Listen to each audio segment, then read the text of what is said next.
শ্ৰী মনোৰঞ্জন তালুকদাৰ। মাননীয় speaker sir, ৰাজ্যপালৰ ভাষণক আমি যিটো দেখিলোঁ যে আমাৰ অসমৰ এখন ৰজী পিকচাৰ এই ভাষণত তুলি ধৰিবলৈ চেষ্টা কৰা হৈছে, কিন্তু এই ৰজী পিকচাৰটো মই নিশ্চিতভাৱে দেখা নাই আৰু তাৰ কাৰণে কিছু কথা জনাৰো প্ৰয়োজন আছে।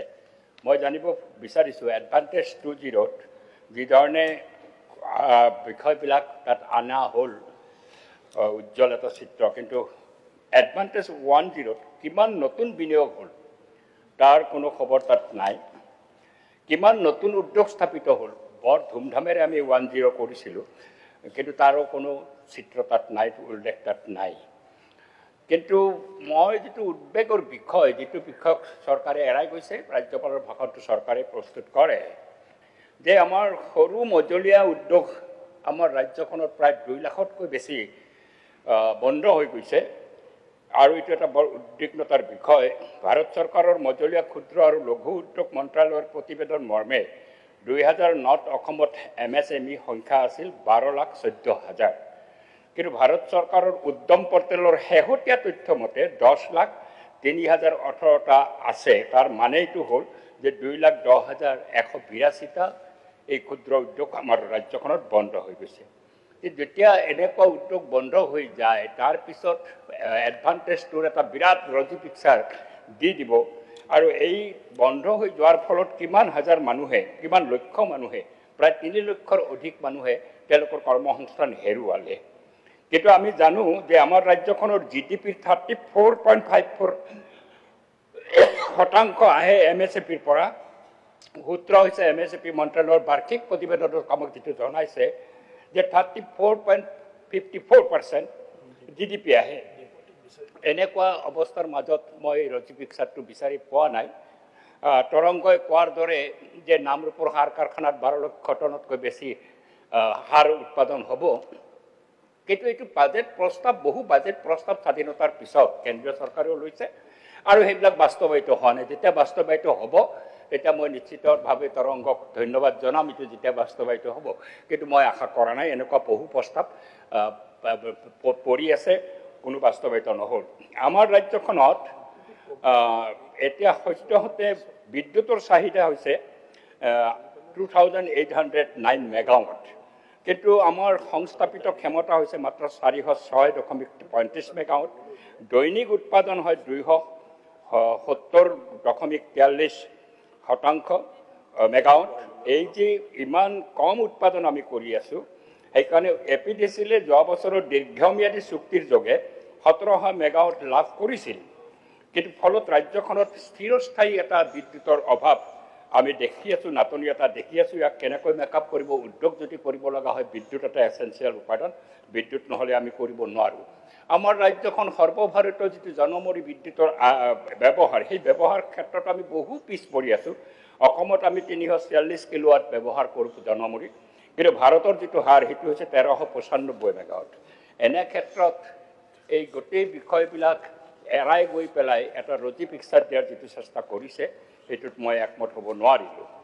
জনসংখ্যাৰ 75% লোক প্ৰত্যক্ষ বা পৰোক্ষভাৱে কৃষিৰ লগত যুক্ত আৰু কৰ্মসংস্থানৰ প্ৰায় 53% আহে কৃষি আৰু তাৰ এলাইড যি ছেক্টৰ আছে, লগৰীয়া ক্ষেত্ৰ, তাৰ পৰা 53% কৰ্মসংস্থান আহে। কিন্তু আমি এইটোও জানো যে ৰাজ্যখনত GSDPত কৃষিৰ যিটো অৰিহণা কণ্ট্ৰিবিউশ্যন, সেই কণ্ট্ৰিবিউশ্যন ক্ৰমাগতভাৱে কমি গৈ আছে। তাৰমানে কৃষি ক্ষেত্ৰখন এটা বিধ্বস্ত ৰূপলৈকে গৈ আছে, কৃষি ক্ষেত্ৰখনত এটা সংকট সৃষ্টি হৈছে।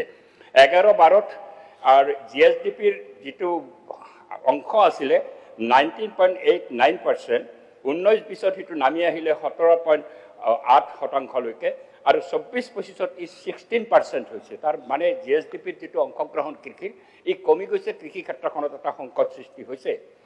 জলসিঞ্চনৰ ক্ষেত্ৰত সেই একেই ব্যৱস্থাটো হৈছে যে জলসিঞ্চনত আমাৰ মাত্ৰ 5 যিটো কৃষিযোগ্য মাটি, য'ত আমি কৃষি কৰোঁ, যিটোত আমি দাবী কৰি আছোঁ তাক সম্পূৰ্ণ জলসিঞ্চনৰ আওতালৈকে আনিব লাগে, জলসিঞ্চনটো হ'ব লাগে, কিন্তু আমি এতিয়ালৈকে মাত্ৰ 5.12% জলসিঞ্চনৰ ব্যৱস্থা হৈছে 2021ৰ তথ্য মতে, আৰু ই ক্ৰমাগত হ্ৰাস পাই পেলাই 22-23ত ই 2.36% হৈছে। এইটো এটা খুব উদ্বেগৰ বিষয়, কিন্তু যোৱা বাজেট সেশনতে যোৱা বছৰত আমাৰ চৰকাৰে ঘোষণা কৰিছিল এইটো বছৰ তেওঁলোকে জলসিঞ্চনৰ কাৰণে ৰাখিব, জলসিঞ্চনক ব্যৱস্থাটো কৰিব। কিন্তু আমি তথ্যই কৈছোঁ যে 2.36%লৈকে জলসিঞ্চনটো কৃষিত আমাৰ আহিছে। এইটো এটা সাংঘাতিকভাৱে উদ্বেগৰ বিষয় কৃষি ক্ষেত্ৰখনত। অসমত প্ৰতি হেক্টৰত আমি সাৰৰ ব্যৱহাৰ কৰোঁ 67.51 কেজি আৰু সৰ্বভাৰতীয় ক্ষেত্ৰত কৰা হয় 2,209.3%। এই ধৰণৰ সাৰৰ ব্যৱহাৰ আমাৰ ৰাজ্যখনত ইমান কম হৈ আছে, জলসিঞ্চনৰ ব্যৱস্থা নাই, কৃষিযোগ্য মাটি আমাৰ জলসিঞ্চন নাথাকিলে কৃষি উৎপাদন আমাৰ নাবাঢ়ে। এইবিলাক কথা বতৰাটো আছেই।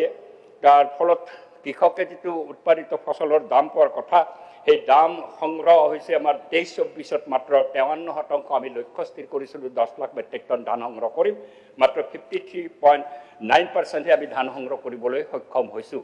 ফলত কৃষকে ধানৰ দামটো যিটো পাব লাগিছিল, যিটো MSP এটা নিৰ্দেশিকাৰ জৰিয়তে অসম চৰকাৰে ঠিক কৰি দিছে, সেই MSP কোনোপধ্যে লাগু হোৱা নাই আৰু সেইমতে কৃষকে ধানৰ দামটো পোৱা নাই।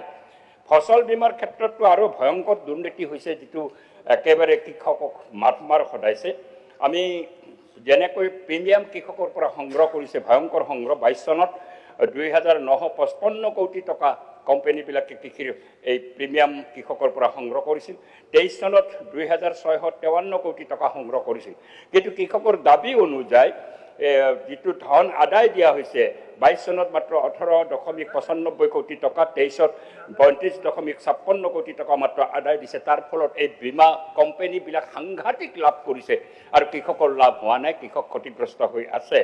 এনেকুৱা অৱস্থাৰ মাজত এতিয়া আমাৰ ইয়াতে আমি ছেমিকণ্ডাক্টৰ ইণ্ডাষ্ট্ৰি কৰিম, কিমান নিয়োগ হ'ব, অমুক হ'ব, তমুক হ'ব, এইটো আমি হিচাপ দেখুৱাবলৈ গভৰ্ণমেণ্টে চেষ্টা কৰিছে। কিন্তু MSME যেতিয়া বন্ধ হৈ গৈছে 2 লাখতকৈ বেছি, 3 লাখতকৈ বেছি মানুহ যেতিয়া কৰ্মসংস্থান হেৰুৱাইছে, তে এনেকুৱা অৱস্থাত আমি কেনেকৈ এই নিবনুৱাৰ যিটো সমস্যা, এই সমস্যাটোক আমি এড্ৰেছ কৰিম মই বুজি পোৱা নাই। আৰু বাস্তৱ চিত্ৰটো তেনেকুৱা নহয়, কাৰণ 12,000 পষ্টৰ কাৰণে যেতিয়া এডভাৰটাইজ দিয়া হৈছিল, তেতিয়া আমি 32 লক্ষ ৰেজিষ্টাৰভুক্ত কৰ্মহীন যুৱকে তাত আবেদন কৰা দেখা পাইছিলোঁ। এতিয়া ৰাজ্যখনত আন এটা হিচাপ মতে, বেচৰকাৰী হিচাপ মতে প্ৰায় 34 লক্ষ কৰ্মহীন যুৱক ৰেজিষ্টাৰভুক্ত হৈ আছে। 7 লক্ষ যুৱক এতিয়া বাহিৰত গৈ কাম কাজ কৰি আছে। এনে এটা কমপ্লিট কৰি আছোঁ ঘৰতে, এনে এটা ভয়ংকৰ অৱস্থা য'ত আমাৰ 8.4% হৈছে আমাৰ নিবনুৱাৰ হাৰ। এই হাৰটো যদি আমি এড্ৰেছ কৰিব নোৱাৰোঁ, কমাব নোৱাৰোঁ, তেতিয়াহ'লে আমাৰ ৰাজ্যখন কেনেকৈ উন্নতি পথলৈকে যাব। আৰু বিগত প্ৰায় 8টা বছৰ হৈ গ'ল বিজেপি চৰকাৰৰ। এই বিজেপি চৰকাৰৰ 8টা বছৰত এই সমস্যাবিলাক বৃদ্ধি হৈছে, কমা নাই। কিন্তু অকল ছেমিকণ্ডাক্টৰ এটা আনিয়ে আমি যে জাগিৰোডৰ কাগজ কলটো বন্ধ কৰি দিলোঁ, কাছাৰ কাগজ কল বন্ধ কৰি দি পেলাই এটা কৰ্মসংস্থান পোৱা হাজাৰ মানুহৰ কৰ্মসংস্থান নোহোৱা কৰিলোঁ। কিন্তু অকল ছেমিকণ্ডাক্টৰৰ কথা কৈ পেলাই ৰাজ্যখনৰ উদ্যোগীকৰণৰ বিষয়টো চিত্ৰ দিয়াটো আমি কোনোপধ্যে ল'ব নোৱাৰোঁ। সেইকাৰণে মই ৰাজ্যপালৰ এই ভাষণৰ যিটো তেওঁলোকে সমৰ্থনযোগ্য প্ৰস্তাৱ উত্থাপন কৰিছিল ৰূপক শৰ্মাই, মই তাত তীব্ৰ বিৰোধিতা কৰিছোঁ। আৰু এইবিলাক বিষয়ত আজি ৰাজ্যিক চৰকাৰে তেওঁলোকৰ নিজৰ পজিশ্যনটো স্পষ্ট কৰাৰ প্ৰয়োজন বুলি মই অনুভৱ কৰোঁ।